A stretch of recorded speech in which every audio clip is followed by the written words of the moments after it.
Lately, I've been thinking about how just a couple of years ago,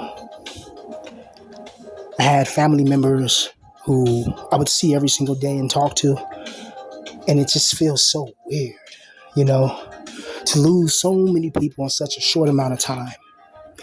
This video, it's just me just talking about, just trying to process my thoughts on losing so many people within a short amount of time, and talking to other people that deal with emotional grief and deal with, people who you see all the time, people that you love, people that you cared about, family's family, right? You always fight with your family and shit like that, you know, like, that's every family, right? But, that's your family, even though some people hate me, don't want me in their family. You know what I mean? I'm just going to be real. Like, niggas just acting funny. It's weird. But I just ignore them and just do my own thing. Like certain people just, I don't know, they got something. And certain people online, whatever, they just got something against me. Like I stole their baby from the carriage or something. It's like there's something against me. But I'm not talking about that. I'm just talking about how it feels very weird. A lot of you guys are younger, so you may not have lost anybody. But when you lose somebody who you used to see every single day, you used to talk to, you're used to hearing their voice, you're used to seeing them, you're used to hearing about them, interacting with them, and they're just gone. It does something to the human mind. It makes you understand that life is very short, and a lot of us, we really got to focus on what we're good at or focus on something, and we got to get out these circumstances we're currently trapped in, because it seems like there's always this negative correspondence with people that have a good heart and want to do good. That's one thing I noticed. You ever notice that people that want to change the world, create free energy tech, people want to find a cure for cancer, all this, that, and stuff. People want to just do good things. They're never in positions of power. It's always these evil pieces of shit, these corporate commanders, as Angry Joe used to say, these corporate commanders that always come in, and it's like they suppress certain things. Like they don't want humanity to get a certain level of understanding.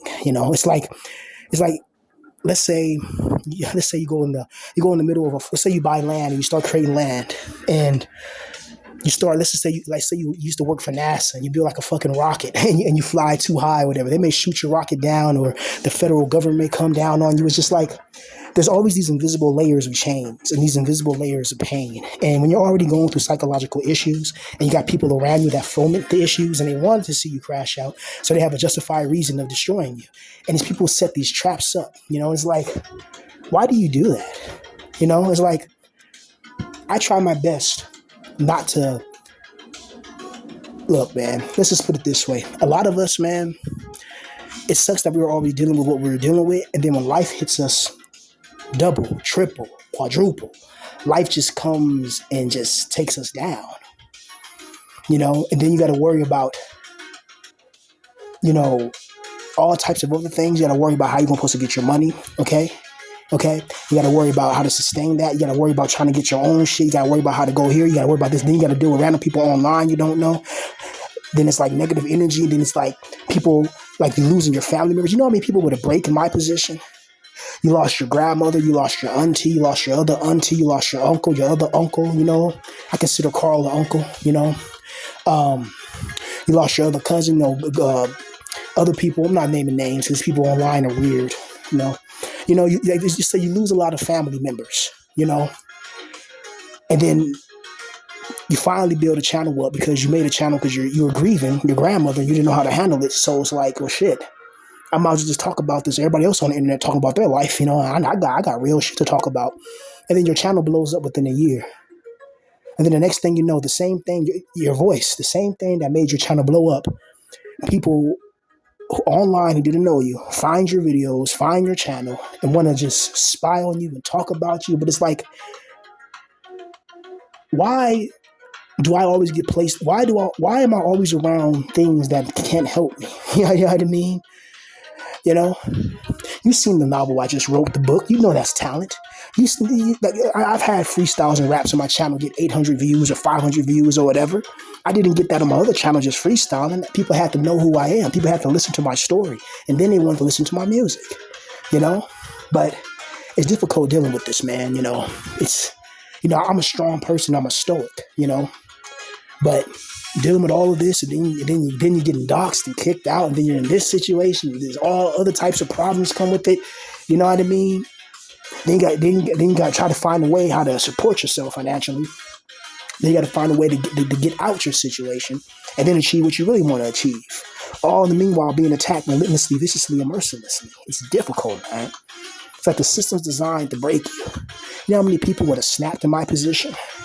You know, losing your grandmother, then losing this person, losing that, losing all these people around you. Then getting kicked out your house and then placed in another situation, and you still didn't break. My enemies are mad. You know what I mean? You know, I got a couple emails saying, "Hey, BPV, bro, all the things you done been through in life, how the fuck did you not go ER right now?" It's like, they told me you're justified to go ER what you've been through. And I'm like, yeah, I understand that, but I'm not, because I want to have a chance at freedom. You know, I believe that I'm gifted and I'm talented when it comes to writing and my vocalization and tonality. I believe that I have something in me, you know? Because if I didn't, people wouldn't get so upset by what I'm saying online. I'm nobody famous. So why are you even here if you don't like me? Right?